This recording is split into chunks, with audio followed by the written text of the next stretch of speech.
Okay, we're going to continue on here. So we just finished chapter 16. We're off to chapter 17, which dare I say is it. There's no more after this last chapter of the season here. And we're going to talk about equilibrium, which is, frankly, I'm not sure why they do it in this class, because you won't see it again until 1B. So, but I guess we'll talk about it here. So we're going to talk about equilibrium in this chapter. We're going to talk a little bit about rates, and then we'll talk about Le Chatelier's principle, which again you probably won't see until 1B again. So let's talk a little bit about some things that we've talked about in some previous chapters. Again, a reminder that for a reaction to basically occur, there's sort of a couple things that does need to sort of happen. There does need to be a collision, and that collision does help initiate the reaction to begin. But not all collisions will actually lead to product formation. So our reactants do need to collide with each other. They actually need to collide with each other in the appropriate spot, kind of like the active side, if you will. If they sort of hit each other in the wrong spot, it really will not lead to any type of products being formed. The second thing that typically needs to occur in addition to sort of the collision is they also need to collide with the right amount of energy. So they do need to have the right amount of energy when they do that collision to allow the reactants basically to be converted into products. Remember that when we have a reaction, as we go from reactants to products, all we are doing basically is breaking bonds over here, and then we're basically making new bonds over here. So it is a process really of sort of breaking bonds and making new bonds. Remember, in a chemical reaction, as we've talked about a number of times throughout the semester, it only involves making and breaking bonds, which are only electrons. And we do not touch anything in the nucleus, like protons or neutrons.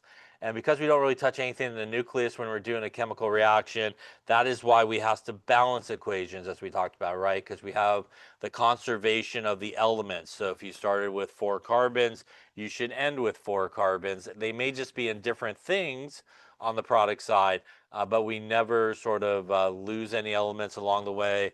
We actually never really create any new elements in a chemical reaction, again, because we're really not doing anything with the nucleus. It's just electrons. Now, the rate, when we talk about a rate is really how fast something occurs, right? And usually, for example, for chemical reactions, when we talk about a rate of a chemical reaction, we sometimes look at molarity over seconds, for example, or the change in the molarity over seconds. And that's really like the change in the concentration of a reactant or a product with time.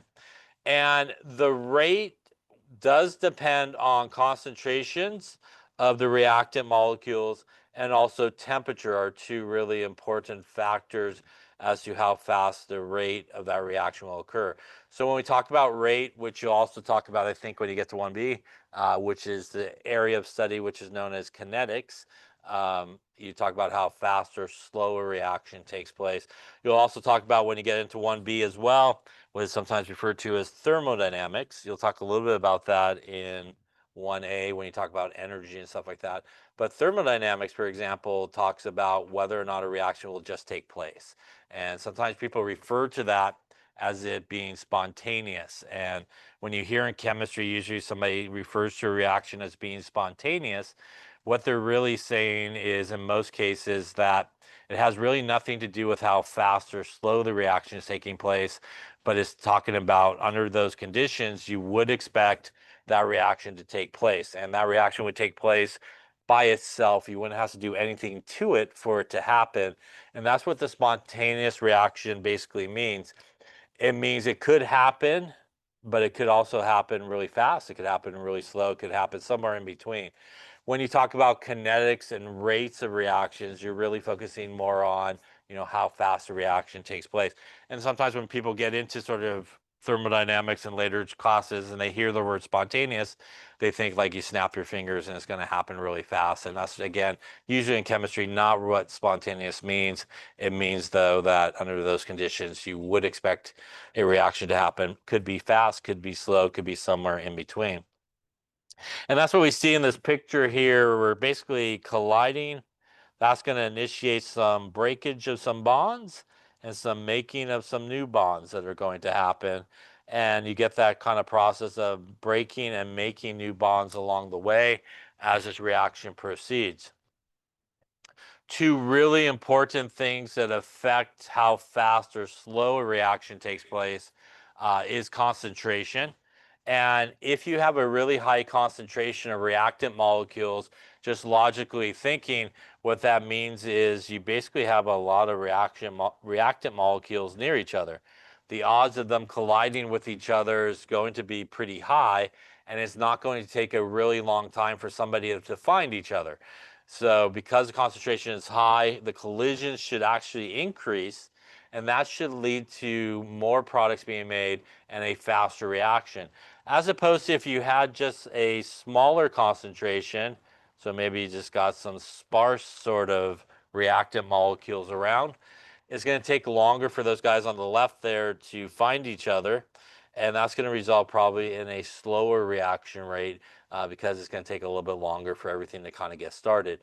If you have a big container full of balls, basically, and it's full to the top with balls, right? You could reach in and grab a ball pretty quickly, right? It's not going to take a very long time. If you had a big container and it has like 3 balls in there, you got to kind of like reach in, climb in there, right, to try to get it. It's going to take a little longer for you to kind of get it going. And that's sort of the same idea here. The presence of a lot of reactant molecules should translate to a faster rate, and vice versa is true as well. The lower concentration of reactant molecules should also translate it to perhaps a slower rate that's going to happen.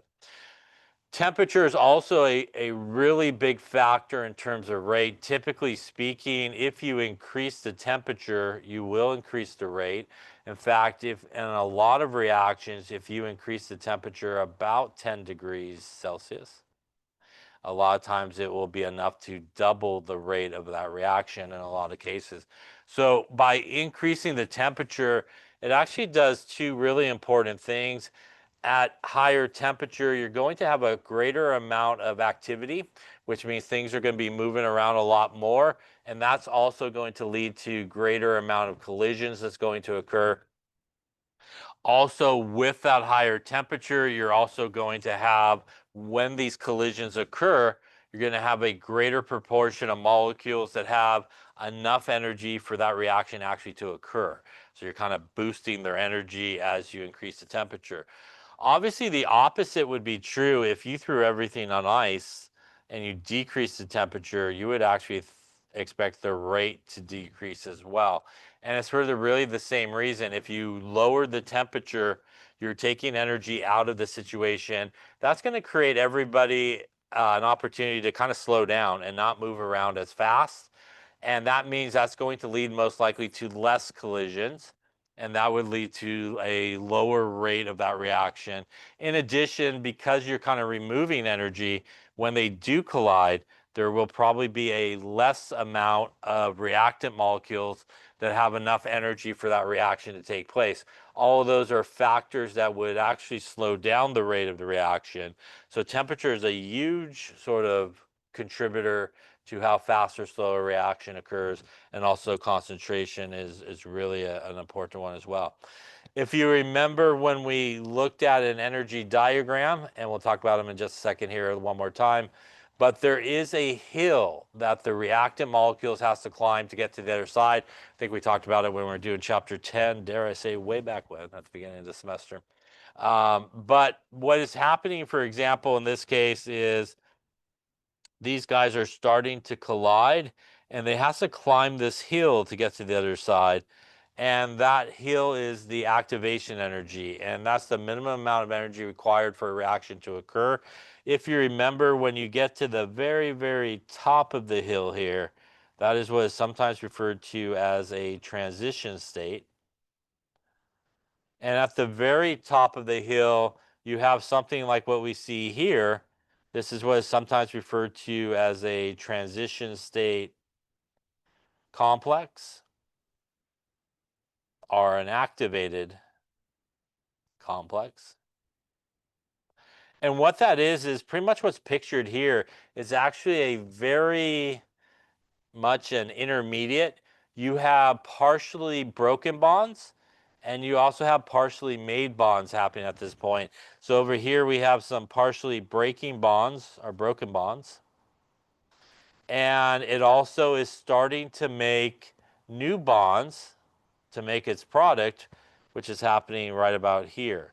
So we have this sort of partially broken bonds, partially made bonds. We have this intermediate at the very top of our activation energy. As we mentioned in that chapter, right, things in chemistry, high energy, not too stable, right? So this sort of intermediate or transition state complex, a lot of times, as I mentioned earlier, is usually very hard to isolate because it's not going to want to hang around very long because it's pretty much in this reaction the highest point in energy that you could achieve, basically. And it will usually very sort of rapidly drop down the hill to the other side. Now, that hill again also is a major factor in terms of the rate of the reaction.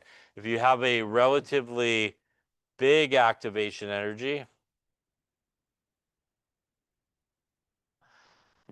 it probably would be a slower reaction than if you had a much smaller sort of activation energy, right? That would be faster.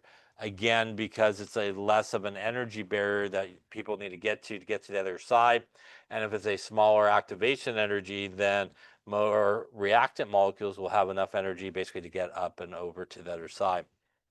Any questions on that there? Now, if you remember, we talked about two types of reactions in terms of energy diagrams, just to remind you of what those look like. We have something like this, and this is our reactants, this is our products.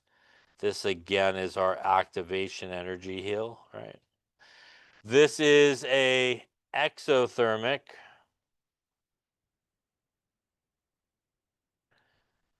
diagram.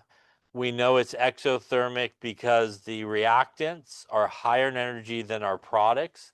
The only way for our reactants to get to our products in terms of energy is energy needs to be given off.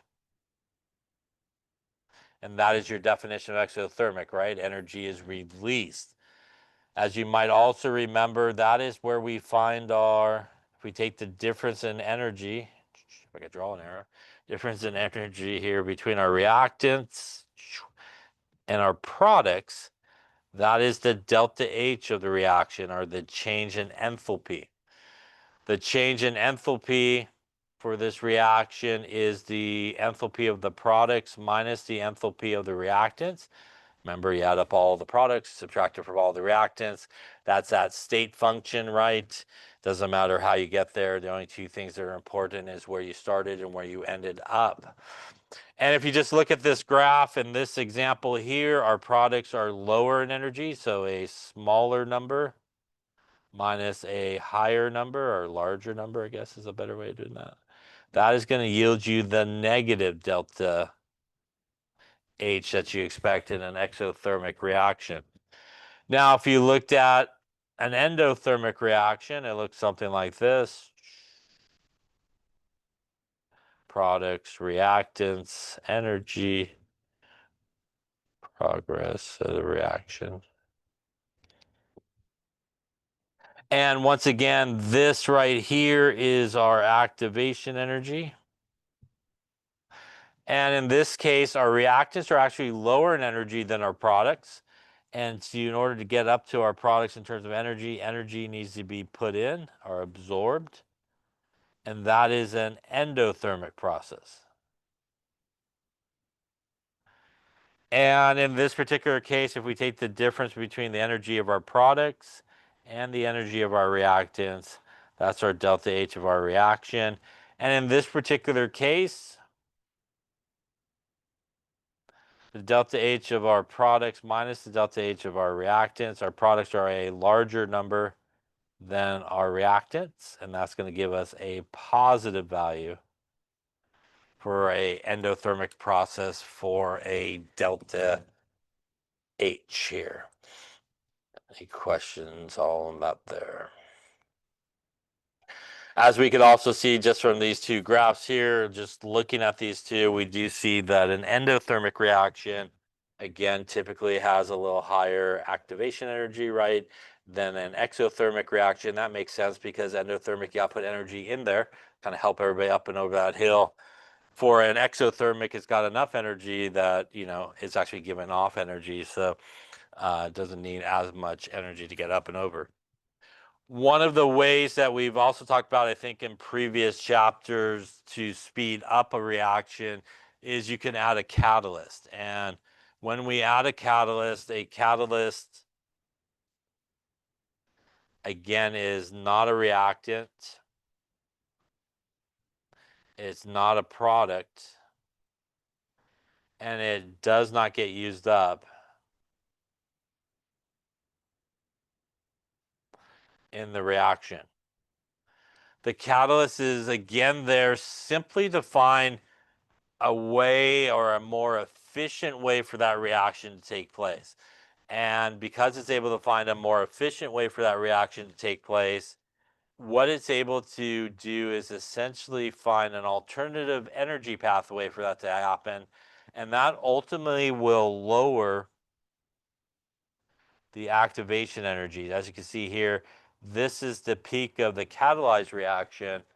So the reactants only need to get up to there. In the uncatalyzed reaction, they actually need to climb way up here to get to the other side. So by finding that alternative pathway, lowering the activation energy, the result of that usually is the reaction will actually occur faster. I would say 99 times out of 100, maybe even a little bit more, if somebody's talking about a catalyst, that is probably what they're referring to, is it being able to speed up a reaction. There are actually what are sometimes referred to as negative catalysts, which actually can slow down a reaction. If you don't want it to occur really fast, you could actually do that. But most of the time, if somebody's talking about a catalyst, that is the effort to speed up a chemical reaction. We typically find, again, a reminder, catalyst written on top of the arrow. So a catalyst could be something like a metal. It could be something like an acid is used. So H plus is sometimes written up there. So that is typically where we find catalysts written in chemical reactions. And when we use a catalyst, like I said, it could be something like a metal. So for example, you could have a catalyst that's a metal here.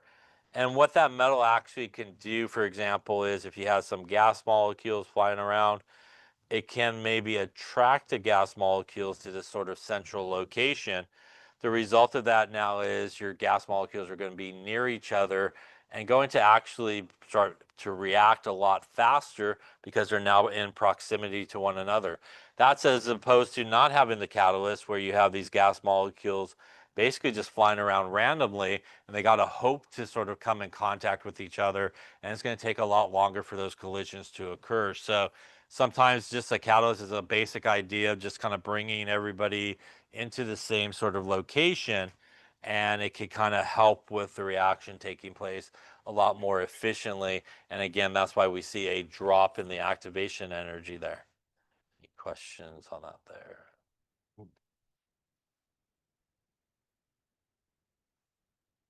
Now, let's then talk about equilibrium, which is important. And equilibrium is really based on a certain type of reaction or process that occurs. But what equilibrium means is you have the exact balancing of two processes in opposite directions. So typically, when we talk about equilibrium, we are really talking about a specific type of reaction, and this is a reaction such as this, like A plus B goes to C plus D. These are reactions where we see these arrows heading in both directions, very similar to what we saw with weak electrolytes, and we just talked about there with weak acids. And these arrows that head in both directions basically have sort of direction, if you want to think about it. And what I mean by that is the arrow that goes kind of from reactants to products. That is what is sometimes again referred to as the forward direction. And in these sort of reactions, what will occur is a lot of times you will start out perhaps with just reactants. And what will happen is the forward reaction will occur and you will start to make some products. So what you'll see is your amount of reactants will start to decrease. The amount of products will start to increase in that case.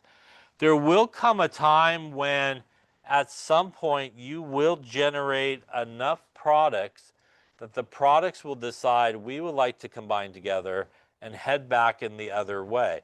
And that is what is referred to as going in the reverse reaction, when those products basically come back together and start to create basically the reactants. So there is this forward direction, which is reactants to products the way it's written. And there is this reverse direction, which is products back to reactants. This will continue until what is referred to as chemical equilibrium is reached.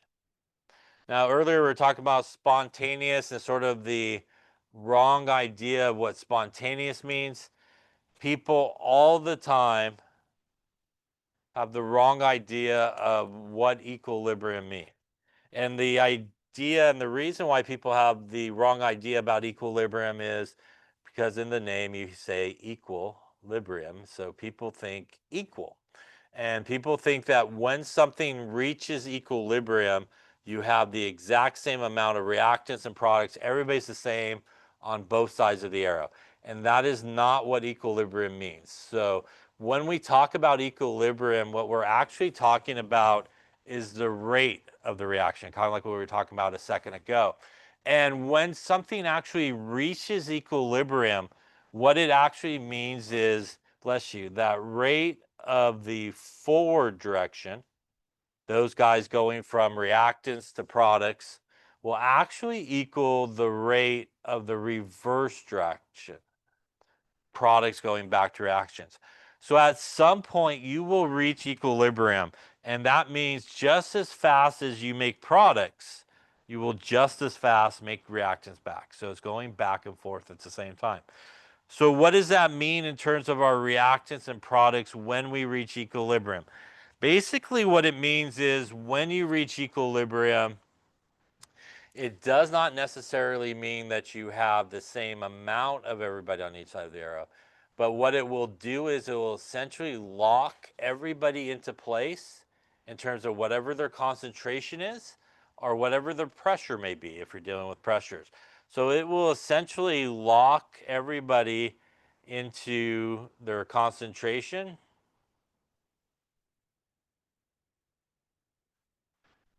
Our pressure will stay the same and will not change. It will be able to maintain that. So what I mean by that, if we take this reaction, A plus B, we go to C plus D, and let's just say initially we had, say, 2 molar of this guy, 4 molar of this guy, and nothing of this guy products. So at the very beginning of this reaction initially, there really is only one option to occur. We only have reactants, which means this reaction has to proceed in this direction. It has to proceed to the products. Eventually, this will reach equilibrium. I'll call it an E. And when we reach equilibrium, let's just say at this point, maybe we have 1 molar of this guy, 3 molar of this guy, 2 molar of this guy, and 1 molar of this guy. I'm clearly just making up numbers, I was at this point.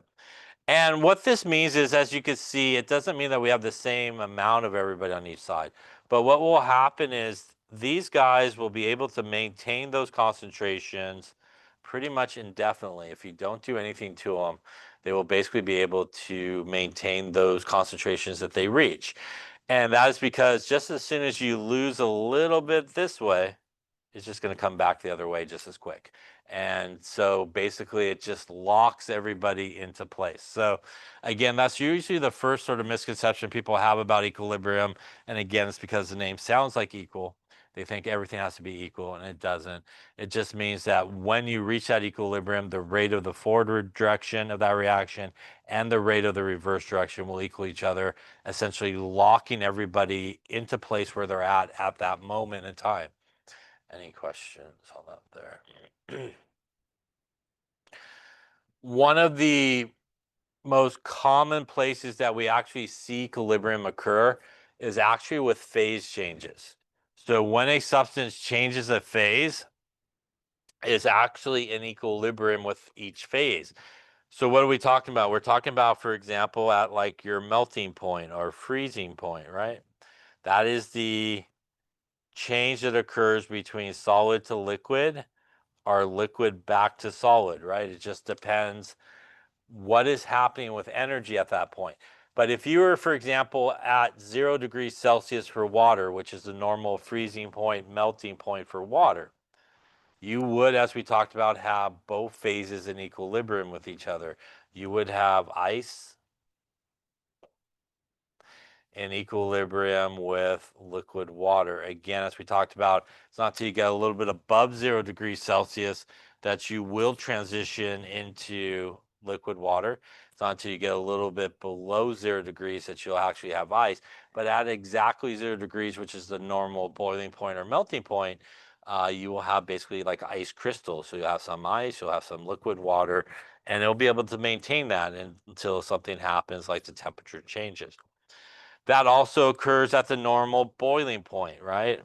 At the normal boiling point, you have liquid going to gas or gas going to liquid. And for water, for example, that's 100 degrees Celsius. And that's what we see down here. You could also have equilibrium water going to steam and back and forth. And again, at exactly 100 degrees, that is what you have. You have basically some liquid water, you have some gas sort of happening or steam. And again, it's not until you get above that 100 degrees point that it actually transitions. By the way, this also occurs at the surface, for example, of any liquid. Any liquid, you have things that are constantly going out of solution and coming back into solution. As you can see in this picture here, when you put a solution such as what they got into this flask and you actually put a stopper on it, originally what's going to happen is you're going to have a big rate of evaporation, right? You'll have a big rate of evaporation, which means these liquid molecules will jump out into the gas phase. That's what's going to cause vapor pressure over the liquid based on the gas geyser there.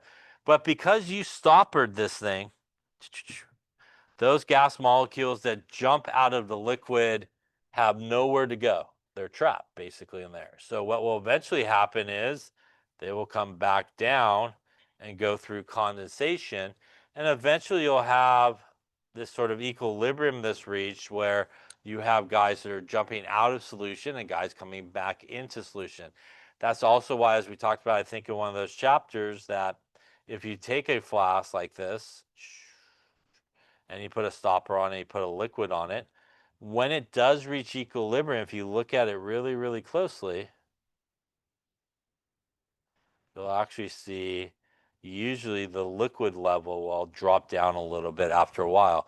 And that's because when you first put your solution into that flask, you don't really have any evaporation happening until you put it in.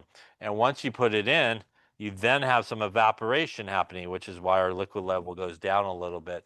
It will then reach equilibrium and come to equilibrium, and it'll come usually to a much lower, not much, but a little bit lower of a volume than you started with. And that's because you lost some of that liquid, and as a gas is now sitting above the liquid in that closed container. And once again, those guys that are sitting up here is what creates vapor pressure, basically. And that's the pressure of a gas over a liquid in a closed container. Any questions on that there? This is also why, by the way, as a side note, right, if you spill just a little bit of liquid on a table or something like that, it will actually evaporate, right? And it will evaporate because the same process is occurring, but it's actually occurring outside of the bottle, which means as this thing starts to evaporate outside the bottle, we have air. Air blows those guys that evaporated away. They're now no longer available to come back into the solution. So you actually have at this point a lot greater rate of things leaving the solution and a much smaller rate of things coming back into the solution. And that's why eventually if you just leave it, it will start to evaporate, right? It's also spread out usually, right? If you're on like a table or something like that, the liquid spread out. So that's happening all over the liquid. That's also why if you had an open container with the same liquid, it takes much longer for it to evaporate, right? Because all those molecules or water molecules on the bottom are not getting to the surface, right? So you have to wait for all that stuff to evaporate off the surface to get all the way down there. So it takes a much longer time to do that. And obviously to prevent evaporation, you can stopper it like we have in this picture, and it'll prevent really those guys from completely leaving. Any questions on that? But basically phase changes, solid to liquid, liquid to gas, and even solid directly to gas through sublimation and deposition also are all equilibrium sort of processes. Now, when we look at something that has reached equilibrium, it is very much looking, for example, on the big picture, macroscopically, it looks very static. So what does that mean? If you were to mix together some iron 3 and some thiocyanate here, you will create iron thiocyanate type complex ion. And this guy is a red color, kind of like a deep red, depending on how much you mix together. And when you do that, and you look at this, actually I got red, I can make it actually sort of the color. You'll look at this solution and it basically will just look red to you. And if you're looking at it in the beaker and all it does is it looks red to you, you're going to think to yourself, it's done, right? The reaction is over, nothing else is happening. It went from kind of colorless, one of the solutions, which is the SCN minus, and kind of a yellowish color for the iron, and you put it together, you get this really dark red. Could do it right there, but we won't. And it'll just look like nothing's happening. But if you were to sort of super zoom in onto the beaker, there is a lot of activity to actually keep it that red color. You have a lot of iron reacting with thiocyanate, making this complex ion here. So there's a lot of activity happening and continuously happening in a system that's at equilibrium, even though when you look at like the big picture beaker here, it looks like we're all done for the day. Nothing else is happening. But there's a lot of frantic activity happening on the microscopic level to keep that. You have basically a lot of it going in the forward direction, going in the reverse direction, the reaction constantly occurring and keeping this process going. Any questions on that there? And again, you can see here, we have, as time passes on, we start to change the amount that we have of our reactants, and we start to make some products. And again, at some point, we will reach equilibrium, and those guys will be able to maintain those concentrations again, unless you actually do something to screw it up, which you can, and we'll talk about that later on in this chapter. You could actually do something to screw up the equilibrium. But actually, one of the nice things about these reactions, as we'll also talk about, is even though you try your hardest, for example, to screw it up, it will self-correct itself. It's almost like a self-correcting reaction. It will be able to correct itself and get itself back to equilibrium. So these type of reactions always want to kind of get to the state of equilibrium. And like I said, you could do something to it to mess it up temporarily, but it will be able to be, if you want to think about it, smart enough to self-correct itself and get itself back to that equilibrium state. How do I know when equilibrium occurs? You can see graphically here, there is the forward direction, there is the reverse direction, and at the beginning here, actually, let's just do a better picture here. if you take a look at something like this, let's just say we were doing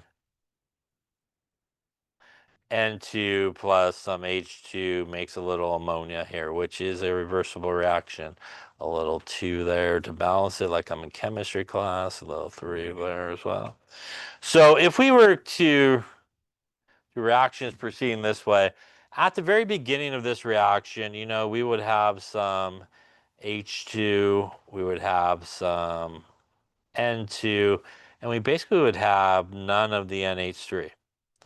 So if we started initially with only reactants, the only thing that's possible for this to occur is the forward direction, which means what we would have to start to see is a decrease in the amount of our reactants. It would have to start to decrease over time. What we would actually see with our products is it will actually start to increase at the same time. And what will happen is at some point, what you will see for all of them is it will all sort of level out if this is the concentration of everybody on this side. And it is that point where we'll go about here, we'll call it that point where if I could draw a perfectly straight line across there, everybody plateaued out. That is when chemical equilibrium is reached. And that is what we were talking about. At this point, as you can see, each of these reactants and products basically are maintaining their concentration at this point, right? Again, imagine these are perfectly straight lines. Everybody is maintaining it. And as you can see, they will continue to maintain that as long as you don't do anything to it. And that is when chemical equilibrium is reached. So if you ever look at a graph and you try to have to determine when equilibrium is reached, you want to hit the point where everybody, reactants, products, concentrations, again, basically lock into place and they no longer are changing. And by the way, although a lot of times we do talk about concentrations, all these guys are actually gases. So we could actually look at, for example, pressures as well. And you could look at the initial pressures of your reactants and then also your final pressures of your reactants and your products in this case. And if you see the pressures start to just level out, what that means is the only way the pressure would level out is that you are not creating any more or less gas molecules, right? So pressures related to gas molecules that are present, the number of collisions. So the only way a pressure could level out is you pretty much are maintaining the same number of gas molecules that are in that particular container. Any questions on that there? So that's what we see on this graph. At the beginning, our forward reaction is going to dominate. We'll get our reverse reaction eventually to start kicking up. And at some point, again, they are going to level out. They won't always level out to the exact same number, but in this case, we're actually looking at the rate of the forward reaction and reverse reaction. That's why they top right on top of each other. And what that's going to do is kind of like the picture I just drew a second ago, that will lock everybody's concentrations into place at that point. Now, the concentrations reached is where that rate of the forward reaction and reverse reactions equal each other. And like I said, you can sort of do certain things that may mess up a system at equilibrium. So let's take a look at this system here, which is water and carbon monoxide making some hydrogen gas and carbon dioxide. And let's say that this system up there is at equilibrium at this point.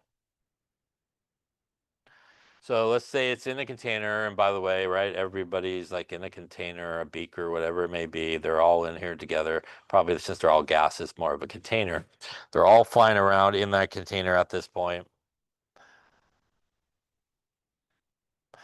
And, you know, we have our water, we got our CO, we got our H2, we got our CO2, all sort of flying around in there.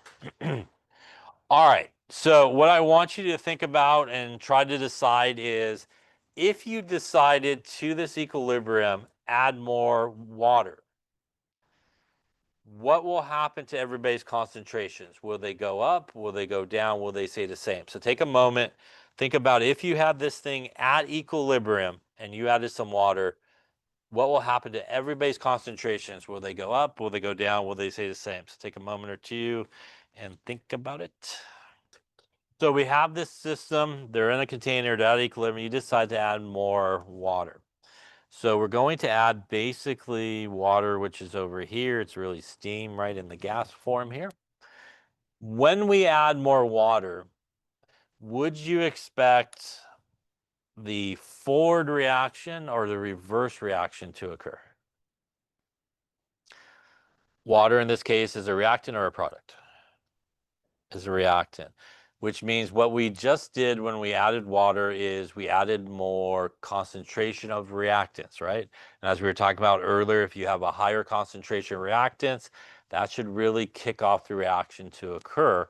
And that's going to actually kick off the forward reaction to occur in this case, because now we have a lot more reactants than products, and the reactants are not going to have a tough time finding each other. They're going to be able to find each other a lot easier than the products are going to be, and that's going to cause the forward reaction to occur. Because the forward reaction is going to occur in this case, the concentration of H2 should go up or down or stay the same. It should go up because I am making products, right? So if the forward reaction is happening, we're going from reactants to products, so we're making more products. That would also mean the CO2 should go up as well for the same reason.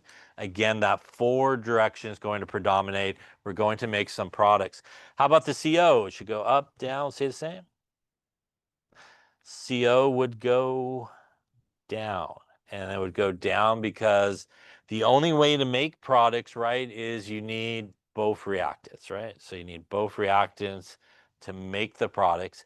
And since this reaction is heading to the product side, we would expect the CO to go down. How about the H2O? What will happen with that?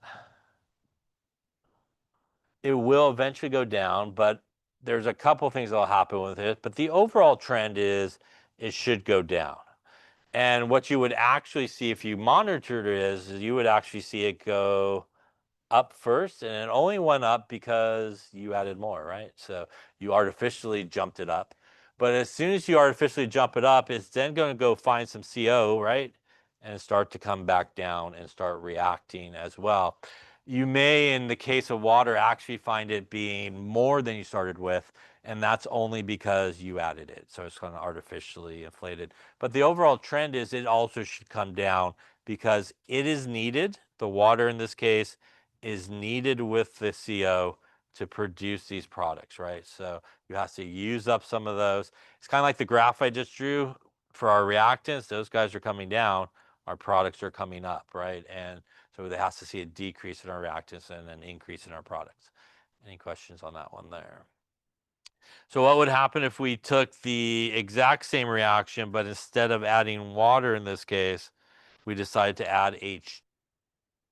All right, so same idea here. In this case, though, we have everybody still in the same container. And we got a little bit, obviously, of everybody in there happening.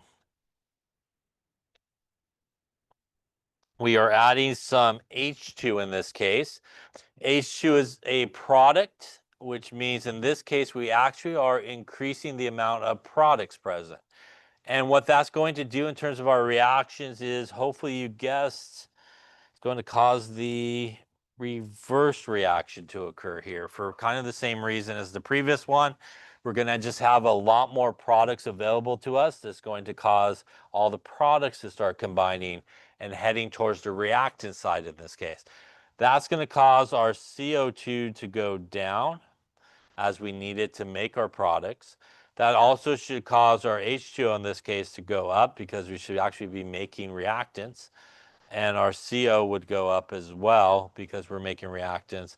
Once again, for the H2, we'll see probably a similar thing occur that we saw with water. It will spike up because you added it, but as soon as it starts reacting with the CO2, you should start to see it on a sort of downward trend and reacting. Any questions on that there? Yeah. Prove that we have like unlimited amounts of CO2, H2O, and CO. Yeah, so I won't say unlimited amounts, but you will have in most cases when the system reaches equilibrium, you should have a little bit of everybody. Yeah, so there should be something of everybody in there. and it will eventually reach equilibrium at that point. Yeah. And it will, I guess I don't know the way to say it is not unlimited, but there's a certain amount. But because it can kind of always self-adjust itself, it will never completely kind of use up anything on one side or the other. Unless, even if you like super force it one way or the other, like really, really force it, there is always still a little bit of something that will come back the other way. So there's always a little bit of something. And the nice thing about equilibrium reactions as well is you can kind of play with it. You can like mess it up one way and then kind of bring it back the other way and stuff. And it will always find a way to get itself back to that equilibrium sort of state. All right, let's try that there and that. All right.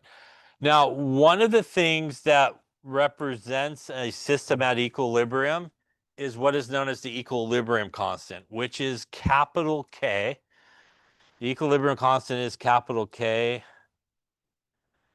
and that is the equilibrium constant. And it's not to be confused with lowercase k dramatically drawn there. That is the rate constant.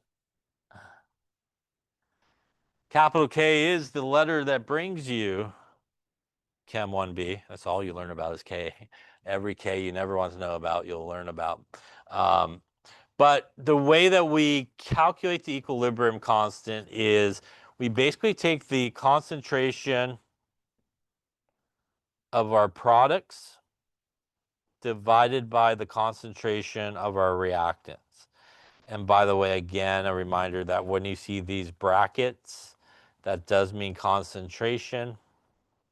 And usually what we're talking about is molarity, which again is our moles per liter. So that's usually what those little brackets sort of mean. One of the things that we do when we write the equilibrium constant is the coefficients from the balanced equation are also included in the equilibrium constant. So we would take the concentration of C to its coefficient times the concentration of D to its coefficient times the concentration of A to its coefficient and B to its coefficient as well.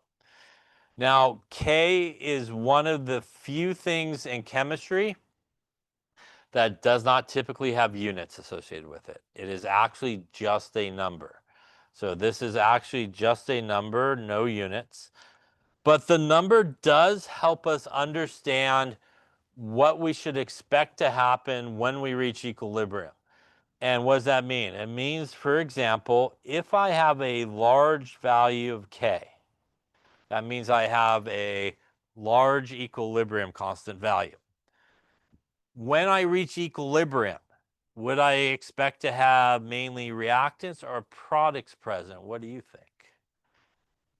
It would mainly be products because just mathematically speaking, if I have a large number on top divided by a small number, that means I will only have products. So if you have a large value of K, you mainly have products present. And if you have a small value of K, that means when you reach equilibrium, you could probably expect to have mainly reactants present. And it's for the same reason. Large number on the bottom, small number on top is going to give me a small number in that particular case. Now, there is a variance of large and small numbers, but what is considered a large value of K? A large value of K is basically the big number of 1. Yeah. So if you have anything 1 and above, is considered to be a large value of K, and you would mainly expect to probably have products present. If you have a small value of K, it's probably going to have a negative exponent, like times 10 to the negative 3 or something like that. You would mainly expect to have reactants present. There is a variety of values from super small. For example, you could have some what are referred to as KSP values that are times 10 to the minus 54, which is a super small number. You could also have some K values like KF values, which are formation constants, which have values of like times 10 to the 42, which is a super large number. And you could have anywhere in between. So there are extremes of like super large values.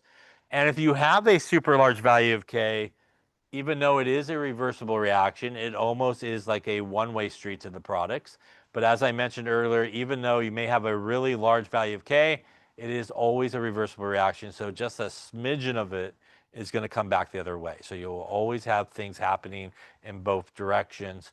And vice versa, if you had something that was really, really small value of K, you pretty much are just going to stay there on the reactant side, and not very much of anything is going to go to the product side. But there will still be a little bit of it that will go to the product side. For example, something like silver chloride, which is known to be insoluble, and we normally think of it as a solid. And even though we think of it as a solid, there is a small amount of silver chloride in any situation that will break apart into ions, and it will break apart into silver ions and chloride ions. Not a lot, and it's a really, really small amount of it. For example, at normal conditions, you could get a grand total of something like 0.02 grams of silver chloride to dissolve in 1,000 milliliters of water. So that's like a super barely nothing, right? And that's why when we think of something like silver chloride, we think of it as being insoluble in a solid always. And that's because basically it is, but there is still a little bit of it that will still be able to dissolve. Even something like that, you could still get 0.02 grams to dissolve if you have a liter of water, basically, and still get a little bit of it to dissolve. Any questions on that there? Now here, if we take a look at our ammonia example here, we have our products, which is our NH3.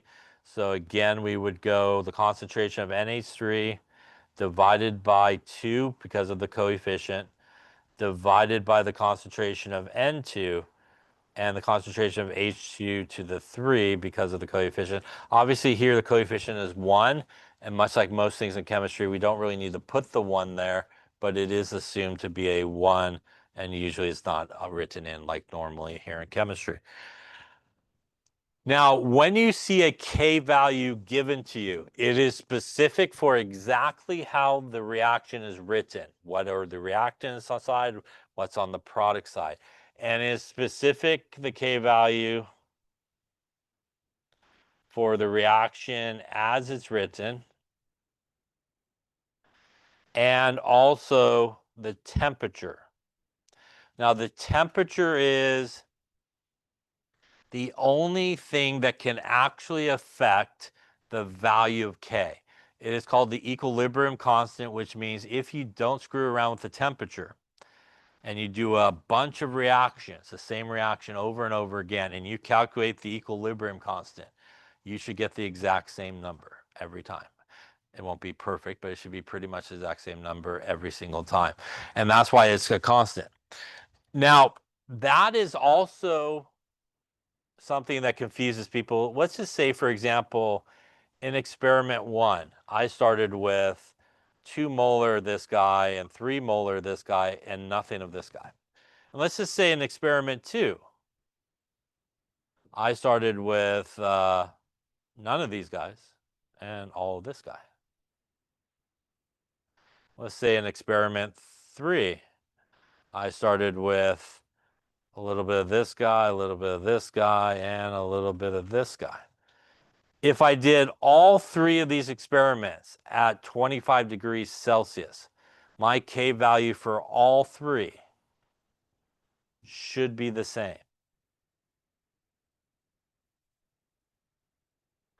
And that confuses people as well, because you're probably thinking this, maybe some of you right now, but I started with maybe more in one and less in the other, and I started with none in some, and all products, all reactants, a little bit of everybody.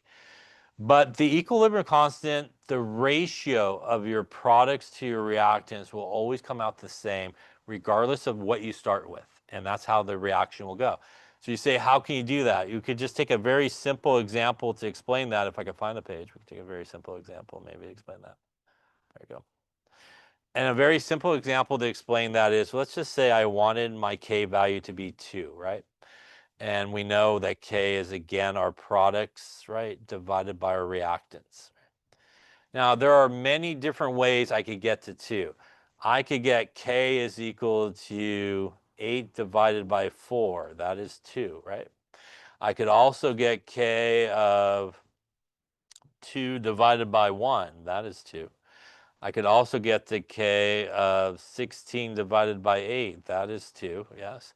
They all come to the same number, right? The ratio comes to the same number, but here I definitely have different numbers for all of them, right? And if those numbers represented in my reactants and products, that's the idea here. So when we talk about the equilibrium constant, the proportion of products to reactants every single time, even though if you start with different amounts, will always come to rest at the same ratio of products to reactants, which will yield you the same equilibrium value at that particular temperature.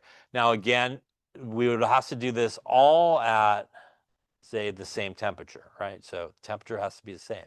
Now, when we talk about that the equilibrium constant actually changes with temperature, what we're talking about is if I did all three of these reactions I just did at 25 degrees, the K value would be 2. Now, let's say I change the temperature to, we'll go, I don't know, we'll go 35 degrees Celsius, higher temperature. So I did these exact same reactions all at 35 degrees temperature. I would maybe end up with a K value that is 4, and maybe a K value that is 4 for the next guy, and maybe a K value that is 4 for the next guy. Now, at 35 degrees, every single K value is the same. But when I compare the K value at 25 degrees to 35 degrees, they are different. And that is what we're talking about when we talk about the temperature changes the value of K. If you're comparing the K value for this reaction at 25 degrees to the K value at 35 degrees, you will have a different value of K. But if you kept the temperature at 35 degrees and did the reaction multiple times, you will end up with the exact same K value multiple times. Any questions on the difference or how you could get to the same value every time? Yeah.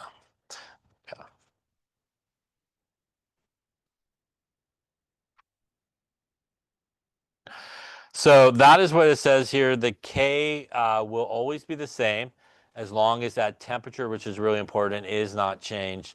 Now, obviously, if you did the reaction at different temperatures, you would end up with different K values for every temperature you change along the way. For a reaction at a given temperature, there are many equilibrium positions, but only one value of K. So that is what I was talking about a second ago. Like you could start with all reactants, you could start with all products, you could do a little bit of everybody in there, and you will always end up getting basically the same K value in that same sort of ratio that's there. Now, if we wanted to calculate the equilibrium value, our constant value itself, and get a number, obviously, because this is an equilibrium constant expression, they do need to be equilibrium values or concentrations to go in there to actually get a number. So you can't go in with initial concentrations. You have to go in with equilibrium concentrations if you wanted to calculate what the value is. So if we wanted to write our equilibrium expression for this reaction, which is basically acetic acid breaking apart, again, our K is going to be our concentration of our products divided by the concentration of our reactants. And that is going to be our products, which is concentration of H plus. Coefficient is 1, so I don't have to worry about it, times the concentration of our C2H3O2, also 1 for the coefficient, divided by our acetic acid, which also is a 1 for the coefficient as well. So that would be our equilibrium concentration here. And once again, if you wanted to actually solve for the value, those guys do need to be the equilibrium concentrations. Any questions on that there? Yeah. So for example, for us, you probably don't have to worry about too much, but you're sometimes given in problems initial concentrations, and you actually have to do a calculation, which we'll do an example of it a little bit later on this chapter, which again, you won't see until you go to 1B again, but you can actually do a calculation to go from initial concentrations to figure out what the concentrations would be when they reach equilibrium. So for example, if we had just that generic reaction there, and let's just say we started with only initially you know, our reactants, right? And we had no products initially. So there would be no way for you to calculate the value of the equilibrium constant by putting in those initial concentrations. You have to wait until this guy reaches equilibrium, basically, and get what everybody's equilibrium concentrations, might be. And then these equilibrium concentrations is what would has to go into like the equilibrium expression. So I would say for our purposes, you probably would, in most cases, would be given the equilibrium concentrations. You just want to make sure they are before you go in there to calculate the actual value. You would actually know in the case of this that they are not equilibrium concentrations because you were not given the concentrations of everybody. So there's no way to go into that expression and get the value. So usually in a problem like this, if you're given just these guys, you will actually be given the K value and you actually use it to solve for the equilibrium concentration. So that's usually what will happen in that type of problem. Other questions? And we'll do some examples of that a little bit later on, I think, as well. So for example, like this, to sort of answer your question, for this reaction below, we want to calculate the actual value of the equilibrium constant given the equilibrium concentration. So this is what I was saying. You just need to make sure that the concentrations given to you are the equilibrium concentrations. Here we could write our expression. So our K is going to be our products in this case, which is the NO2. We do need to square it because of the coefficient. So we do have to put the square up on top. Divided by our reactants, which is a coefficient of 1, so we don't need to square it. At this point, we can now put our equilibrium concentrations into this expression. And if we do that, that's going to give us 0.06 squared divided by 0.055. And I'm not sure I trust them. Let's see here. Maybe I shouldn't. I'll do that. Divided by 0.055.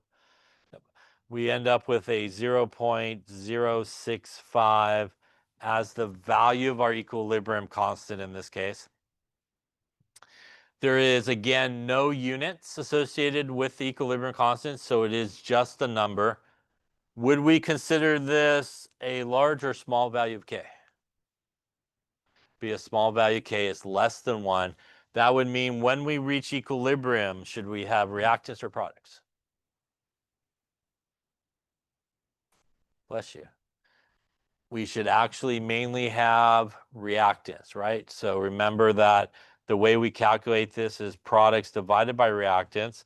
So the only way to get a small value of K is you need a large value for the reactants and a smaller value for the products. That's going to give you a small number. So when this reaches equilibrium, we would actually expect to have perhaps more reactants than products when it reaches equilibrium. And that is what that number tells me. Any questions on that there? All right, that's a good 17 start.